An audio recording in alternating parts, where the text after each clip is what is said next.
Friends, నిన్న 3 గంటల 35 నిమిషాలకు స్వయాన పాకిస్తాన్ డీజీఎంఓ ఇండియన్ డీజీఎంఓకు కాల్ చేసి మాకు యుద్ధం వద్దు, సీజ్ ఫైర్ చేసుకుందాము, యుద్ధాన్ని ఆపేద్దాము అని చెప్పారు. నిన్న 5 గంటలకు సీజ్ ఫైర్ అండర్స్టాండింగ్ జరిగింది. కానీ 8 గంటల 45 నిమిషాలకు పాకిస్తాన్ ఆర్మీ డ్రోన్స్ ద్వారా ఇండియా యొక్క అమృత్సర్ లో వైష్ణోదేవిలో దాడి చేసింది. అయితే ఈ రోజు ఉదయం మళ్ళీ Indian DGMO Pakistan counter part అయిన పాక్ డీజీఎంఓకు హాట్ లైన్ లో కాల్ చేసి క్లియర్ గా చెప్పారు, ఇంకొకసారి సీజ్ ఫైర్ వైలేట్ చేస్తే భయంకరంగా పరిణామాలు ఉంటాయి అని. ఈవెన్ మన chief of defence staff army commanders అందరికీ ఒకవేళ పాకిస్తాన్ ఇంకొకసారి సీజ్ ఫైర్ ను వైలేట్ చేస్తే కైనెటిక్ యాక్షన్స్ తీసుకోండి, ఏమైనా చేయండి అనే ఫ్రీ హ్యాండ్ ఇచ్చారు. ఈ రోజు 6 గంటల 30 నిమిషాలకు ఇండియన్ ఎంఓడి స్వయాన డీజీఎంఓ గారు ప్రెస్ బ్రీఫింగ్ పెట్టారు. ఆపరేషన్ సింధూర్ గురించిన అన్ని డీటెయిల్స్ ను చెప్పారు.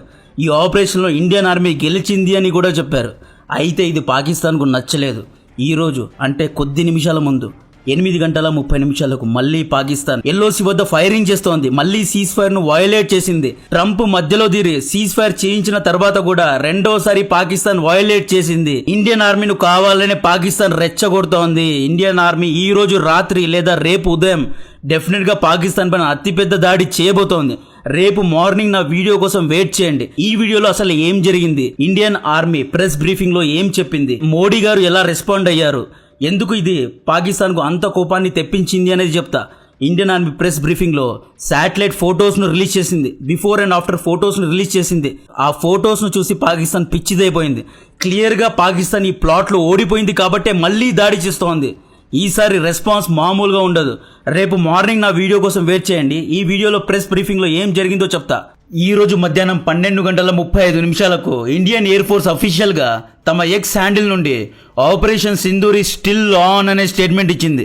నెక్స్ట్ ఇండియన్ ఆర్మీ ద్వారా అఫీషియల్ గా ఒక స్టేట్మెంట్ వచ్చింది. నిన్న రాత్రి పాకిస్తాన్ డ్రోన్స్ ను పంపి సీజ్ ఫైర్ అండర్స్టాండింగ్ ను ఉల్లంఘించింది. ఇంకొకసారి వయోలేషన్ చేస్తే ఇండియన్ ఆర్మీ చీఫ్ ఎటువంటి యాక్షన్ తీసుకోవడానికైనా ఆర్మీ కమాండర్స్ కు ఫ్రీ హ్యాండ్ ఇచ్చారు, జాగ్రత్తగా ఉండండి అనే వార్నింగ్ ఇండియన్ ఆర్మీ పాకిస్తాన్ కు అఫీషియల్ గా ఇచ్చింది. ఈ స్టేట్మెంట్స్ రావడానికి ముందు పీఎం మోడీ గారు, దోవల్ గారు, చీఫ్ ఆఫ్ డిఫెన్స్ స్టాఫ్ అయిన అనిల్ చౌహాన్ గారు జాయింట్ గా ఆల్ 3 ఆర్మీ చీఫ్స్ తో కలిసి జయశంకర్ గారితో కలిసి జాయింట్ మీటింగ్ జరిగిన తర్వాత డిఫెన్స్ మినిస్టర్ గారు కూడా ఉన్నారు. ఈ జాయింట్ మీటింగ్ జరిగిన తర్వాత Indian air force and Indian army warnings ఇవ్వడం జరిగింది.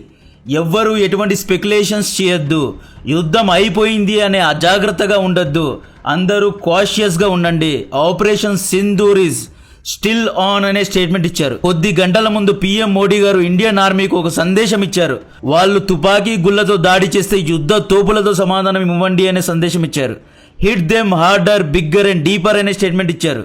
ఈ రోజు 6:30 నుండి 8 గంటల వరకు దాదాపు 1.5 hours ministry of defence and DGMO స్వయాన ప్రెస్ కాన్ఫరెన్స్ పెట్టింది. ఈ కాన్ఫరెన్స్ లో డిస్కస్ చేసిన 7 హైలైట్స్ గురించి చెప్తా. మనోళ్ళలో కొంతమంది ఇండియన్ ఆర్మీ ఆపరేషన్ సింధూర్ చేసి ఏం సాధించింది అని అడుగుతున్నారు కదా. ఏం సాధించిందో ఈ వీడియోలో చెప్తా. ఈ మీటింగ్ లో ఇండియన్ ఆర్మీ ఎక్స్ప్లెయిన్ చేసిన 7 హైలైట్స్ లో first highlight, first cease fire కోసం ఎవరు కాల్ చేశారు అని అడిగారు కదా. నిన్న 3 గంటల 35 నిమిషాలకు పాక్ డీజీఎంఓ స్వయాన ఇండియన్ డీజీఎంఓ రాజు గై గారికి కాల్ చేశారు. యుద్ధాన్ని ఆపేయండి సార్ అని కోరారు. ఫస్ట్ ఇనిషియేట్ చేసింది పాకిస్తాన్ ఆర్మీ అని డీజీఎంఓ ఇంటర్నేషనల్ మీడియా ముందు ఒప్పుకుంది. హ్యావ్ ట్రస్ట్ అని Indian army. First cease fire కోరింది పాకిస్తాన్. సెకండ్ హైలైట్, ఆపరేషన్ సింధూర్లో 100 మంది ఉగ్రవాదులు చనిపోయారు. ఈ ఉగ్రవాదుల్లో IC-814 హైజాక్, పుల్వామా దాడులు చేయించిన ముఖ్యులైన అబ్దుల్ మలిక్, రౌఫ్ అస్గర్, ముదస్సర్ అహ్మద్ వంటి కరుడు గట్టిన ఉగ్రవాదులు చనిపోయారు. మాస్టర్ మైండ్స్ చనిపోయారు. ఈ ఫండ్రల్ చూసారా, ఇది రౌఫ్ అస్గర్ది. ఇతన్ని పాకిలు ఫ్రీడమ్ ఫైటర్ గా భావిస్తారు. ఇతని ఫుండ్రల్లో పాకిస్తాన్ మిలిటరీ ఆఫీసర్స్ కూడా ఉన్నారు. మూడో highlight, Indian air force Pakistan యొక్క హైటెక్ అంటే JF-10C, F-16, JF-17 వంటి యుద్ధ విమానాలను ధ్వంసం చేసింది అని ఇండియన్ ఎయిర్ ఫోర్స్ ఒప్పుకుంది. ఎన్ని ధ్వంసం చేశారు అనే నంబర్ చెప్పలేదు. అయితే ఇండియన్ ఎయిర్ ఫోర్స్ దగ్గర నంబర్స్ ఉన్నాయంట.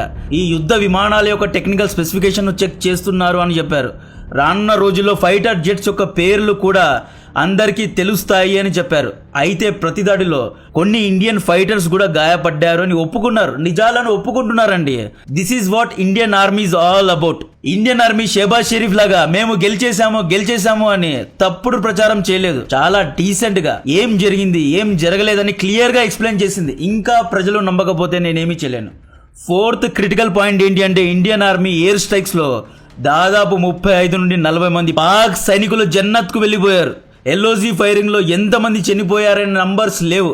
ఇక్కడ ఇండియన్ ఎయిర్ ఫోర్స్ కమాండర్స్ ఏమంటున్నారు అంటే అటాక్ చేయడం వరకే మా బాధ్యత, నంబర్స్ను డెడ్ బాడీస్ను కౌంట్ చేసుకోవడం పాకిస్తాన్ బాధ్యత అని చెబుతున్నారు.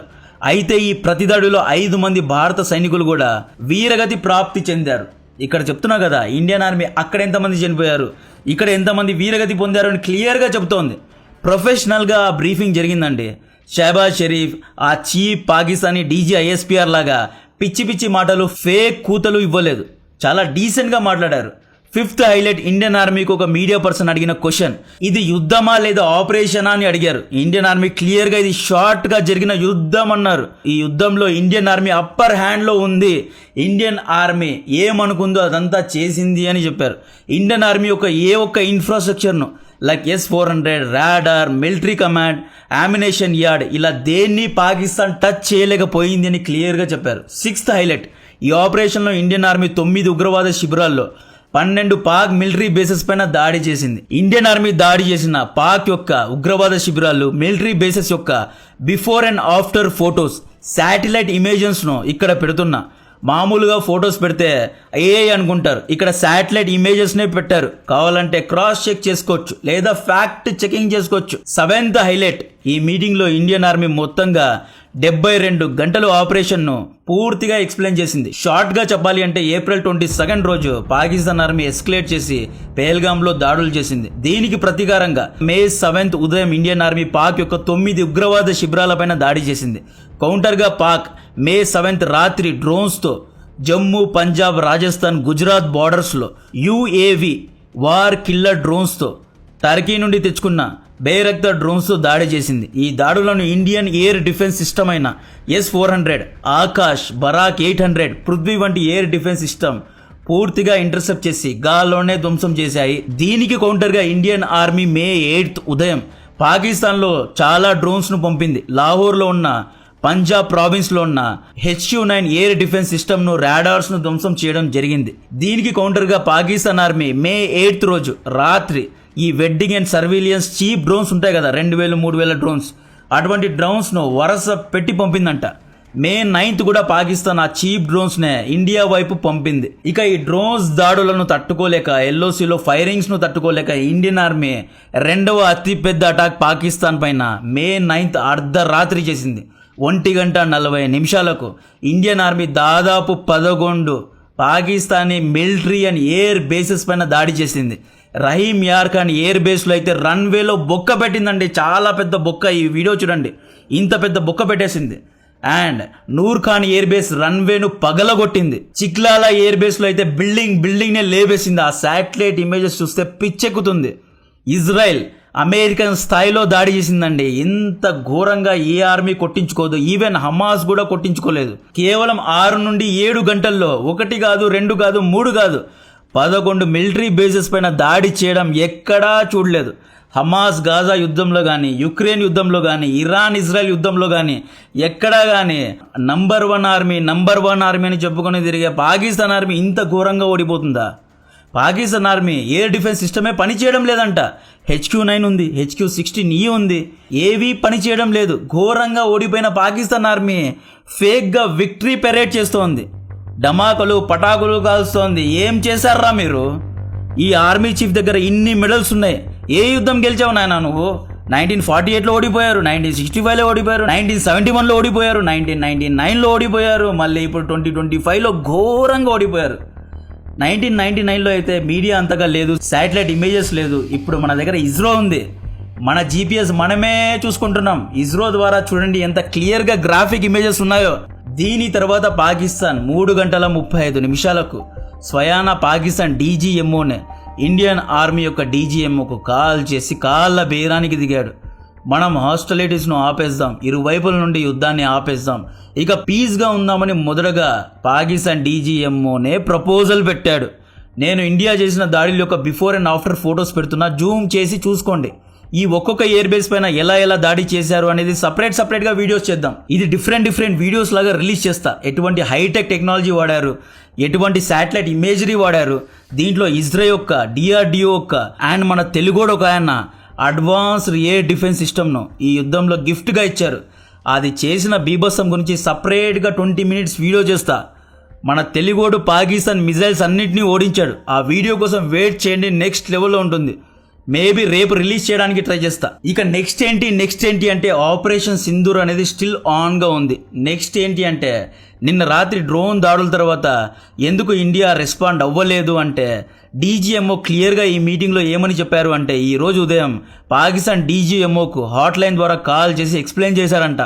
మీరు మళ్ళీ వయలేట్ చేశారు, డ్రోన్స్ పంపారు, ఇంకొకసారి డ్రోన్స్ పంపితే భయంకరంగా రెస్పాండ్ అవుతామని క్లియర్గా వార్నింగ్ ఇచ్చారు. మన మీడియా అర్ధం నాలెడ్జ్తో సీజ్ ఫైర్ జరిగేసింది అంటోంది. ఇంకా సీజ్ ఫైర్ జరగలేదు, అండర్స్టాండింగ్ మాత్రమే జరిగింది. రేపు మధ్యాహ్నం అసలైన చర్చలు జరుగుతాయి. ఇండియా పెట్టబోయే 3 కండిషన్స్లో ఒకటి ఇండస్ వాటర్ ట్రీటీ రద్దు చేస్తారు. ఇక్కడ నుండి ఇండియన్ ఆర్మీ 3 బట్టి పాకిస్తాన్కు నీళ్లు వదులుతారు. అక్కడ షెహబాజ్ షరీఫ్ కింద పడి దొరికినా లేదు, నవాజ్ షరీఫ్ ట్రంప్ ముందుకు వెళ్లి ముజ్రా చేసిన వాటర్ వదలరు. ట్రంప్ వచ్చి అడిగిన ఇండస్ వాటర్ ట్రీటీను తిరిగి రిన్యూ చేయడానికి భారత్ ఇష్టంగా లేదు. సెకండ్ డిమాండ్ ఇంకొకసారి పాకిస్తాన్ ఉగ్రవాదం చేస్తే, LOCలో ఫైరింగ్ చేస్తే, సీజ్ ఫైర్ వయలేషన్ చేస్తే, పేల్గామ్ను ఒకవేళ రిపీట్ చేస్తే యాక్ట్ ఆఫ్ వార్గా పరిగణించబడుతుంది. నెక్స్ట్ టైం డైరెక్ట్గా 12-20 కాదు, డైరెక్ట్గా పాకిస్తాన్ హెడ్ క్వార్టర్స్ పైన దాడి చేస్తారు. మూడవ డిమాండ్ షిమ్లా అగ్రిమెంట్ను మొదలుగా పాకిస్తానే రద్దు చేసింది కాబట్టి దీని గురించి డిస్కషన్ జరుగుతుంది. మేబీ దీని గురించి క్లారిటీగా నాకు కూడా తెలీదు. షిమ్లా అగ్రిమెంట్ గురించి ఇండియన్ ఆర్మీ చాలా గట్టిగా మూడవ డిమాండ్ పెట్టబోతోంది. ఇక్కడ మనోళ్ళు సీజ్ ఫైర్లో అమెరికా మధ్యత్వం చేసిందంట, యాక్చువల్లీ ట్రంప్ ఇద్దరి మధ్య శాంతిని తీసుకొచ్చాడంట అంటున్నారు. ఈ ఆపరేషన్లో మూడో వ్యక్తి క్రెడిట్ తీసుకోవడం అందరికీ నచ్చలేదు, నాకు కూడా నచ్చలేదు. మేబీ ప్రభుత్వం ఈ ఫీడ్బ్యాక్ను సరి చేసుకున్నట్లుంది. ఈరోజు మోడీ గారు ఈ సాయంత్రం క్లియర్గా ఇండియా పాకిస్తాన్ మధ్య గొడవను ఇరు దేశాలు రిజాల్వ్ చేసుకుంటాయి, మూడవ దేశం అంటే ట్రంప్ యొక్క మధ్యత్వం అవసరం లేదు అని క్లియర్గా చెప్పారు. భారతీయుల్లో చాలా మంది, నేను కూడా అదే ఫీల్ అయ్యా. అక్కడ అంత పెద్ద గొడవ జరుగుతుంటే ఈయన ఏదో పీస్ మేకర్ లాగా ట్వీట్ పెట్టాడు, అది ఎవరికీ నచ్చలేదు. మేబీ ప్రభుత్వం ఈ ఫీడ్బ్యాక్ను తీసుకొని సరి చేసుకుంది. నెక్స్ట్ టైం సీజ్ ఫైర్ అన్నా ఏమన్నా కూడా ఇండియన్ గవర్నమెంటే ప్రకటించాలి. ఆ మూడో వ్యక్తి అవసరం లేదు, ట్రంప్ అవసరం లేదు. ఇక్కడ ట్రంప్ ఎందుకు మధ్యలో దూరి క్రెడిట్ తీసుకుంటున్నాడు అంటే ట్రంప్ మధ్యలో పీస్ మేకర్ అవ్వడానికి గల ఆన్సర్ డీప్గా వెళ్ళి విశ్లేషించాలి. మాజీ అమెరికన్ ప్రధాని జో బైడెన్ను ట్రంప్ ఎలా ఓడించాడు? Joe Biden war monger. Joe Biden Israel మరియు గాజా యుద్ధాన్ని ఆపలేకపోయాడు, యుక్రెయిన్ రష్యా యుద్ధాన్ని ఆపలేకపోయాడు. ఇజ్రాయెల్ యుద్ధం 2 ఏళ్ళు, యుక్రెయిన్ యుద్ధం 3 ఏళ్ల వరకు జరిగింది. ప్రపంచం మొత్తాన్ని చీకట్లో పెట్టాడు. ఈ యుద్ధాల కారణంగా అమెరికాలో ఇన్ఫ్లేషన్ పెరిగింది. ఈ యుద్ధాల కారణంగా చైనా ఇంకా చాలా స్ట్రాంగ్గా అయ్యింది అని చెప్పే ట్రంప్ ప్రెసిడెంట్గా గెలిచాడు. ట్రంప్ క్యాంపెయిన్లో one of the main agenda ఇదే, ట్రంప్ వస్తే యుద్ధాలను ఆపేస్తాడు అని. ట్రంప్ ఒక పీస్ మేకర్ అనే ఇమేజ్ ట్రంప్కు ఉంది. సో ఇతను వచ్చి ఏదో చేస్తారులే అని అమెరికన్ ప్రజలు ట్రంప్ను గెలిపించారు. ట్రంప్ గెలిచిన తర్వాత మొట్టమొదటిగా చైనా పైన ఉక్కుపాదాన్ని మోపాడు, చైనా పైన టారిఫ్లు విధించాడు, యుక్రెయిన్ రష్యా మధ్య సీజ్ ఫైర్ చర్చలు చేయించేలా చేశాడు, ఇజ్రాయెల్ హమాస్ మధ్య కూడా సీజ్ ఫైర్ చేశాడు. అయితే పూర్తిగా సీజ్ ఫైర్ జరగలేదు, అయితే యుద్ధం అయితే ఆగిపోయింది. ఇప్పుడు ఇండియా పాకిస్తాన్ మధ్య ఇంకొక ఫ్రంట్ ఓపెన్ అయింది. బ్రాడర్ లెవెల్లో ఎస్కలేట్ అయ్యే అవకాశం ఉంది. మళ్ళీ జో బైడెన్ చేసిన తప్పే ట్రంప్ చేస్తున్నాడు అని అమెరికన్స్ ట్రంప్ను తప్పు పెట్టారు. నిన్న గెలిపించాం కదా, నువ్వేం చేస్తున్నావు? ఇండియా పాకిస్తాన్ 2 న్యూక్లియర్ పవర్స్ కొట్లాడుతున్నాయి, నువ్వు కూడా జో బైడెన్ లాగే అని ట్రంప్ను విమర్శించారు. సో పీస్ మేకర్ అవ్వాలి అని, ఏదో హీరో అవ్వాలి అని మధ్యలో దూరి ట్రంప్ క్రెడిట్ తీసుకున్నాడు. మళ్ళీ 2029 అమెరికన్ ఎలక్షన్స్లో ట్రంప్ తన ఎలక్షన్ క్యాంపెయిన్లో నేను ఇండియా పాకిస్తాన్ యుద్ధాన్ని ఆపాను, నేను 2 అణుశక్తుల మధ్య యుద్ధాన్ని ఆపాను, నేను పీస్ మేకర్ అని డబ్బా కొట్టుకుంటాడు. ఈ ఎలక్షన్ క్యాంపెయిన్ కోసమే మధ్యలో దూరి క్రెడిట్ తీసుకున్నాడు అంతే. అక్కడ ట్రంప్ చేసింది 0. పాకిస్తాన్కు అమెరికా $1 బిలియన్ ఇచ్చేసింది అని మన మీడియా చెబుతోంది. అందుకే కదా ఇండియా తగ్గింది, ఇండియా యుద్ధాన్ని ఆపేసింది అంటున్నారు. ఇంకా మీరు ఇండియన్ ఆర్మీని అర్థం చేసుకోలేకపోతున్నారండి. IMF పాకిస్తాన్కు $2.3 బిలియన్ ఎప్పుడో శాంక్షన్ చేసింది. అయితే ఈ డబ్బుని ఇవ్వకుండా హోల్డ్లో పెట్టింది. పేల్గామ్ దాడి తర్వాత కూడా IMF పాకిస్తాన్కు ఈ డబ్బు ఇవ్వకుండా సస్పెండ్ చేసింది. Please note this point, suspend చేసింది, డిలే చేసింది.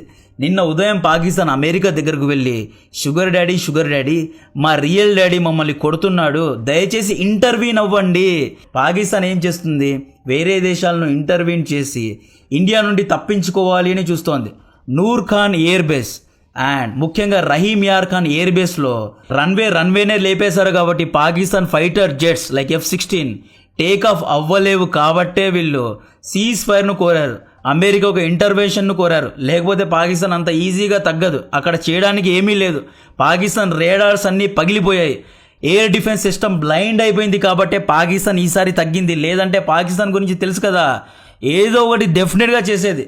ట్రంప్ని ఇన్వాల్వ్ చేశారు. అప్పుడు ట్రంప్ ఏమన్నాడు అంటే, నేను 1 బిలియన్ లోన్ను శాంక్షన్ చేస్తా, అయితే 1 కండిషన్. ఆ కండిషన్ ఏంటి అంటే యుద్ధాన్ని ఆపేయండి, మీరే ఫస్ట్గా ఇండియా దగ్గరకు వెళ్ళి మేము తగ్గిపోయాము అని ఈ ఇష్యూను డీఎస్కలేట్ చేయండి అని చెప్పాడు. దీంతో పాక్ కౌంటర్ పార్ట్ ఇండియన్ కౌంటర్ పార్ట్కు నిన్న సాయంత్రం 3:35కు కాల్ చేసి, సారీ సార్ మేము యుద్ధాన్ని ఆపేస్తున్నాం సార్, మీరు కూడా ఆపేయండి సార్, మమ్మల్ని కొట్టదండి సార్ అని వేడుకున్నాడు. కాబట్టే సీజ్ ఫైర్ అండర్స్టాండింగ్ జరిగింది. సీజ్ ఫైర్ రేపు మధ్యాహ్నం జరుగుతుంది. సీజ్ ఫైర్ ఎలా జరుగుతుంది, ఏ కండిషన్స్ ఉన్నాయి అనేది సపరేట్ వీడియోలో చెప్తా. సో దీని గురించిన మరిన్ని అప్డేట్స్ ఇస్తూనే ఉంటా. కంటెంట్ నచ్చితే వీడియోను లైక్ చేయండి, ఛానల్ను సబ్స్క్రైబ్ చేసి అందరికీ షేర్ చేయండి. జై హింద్.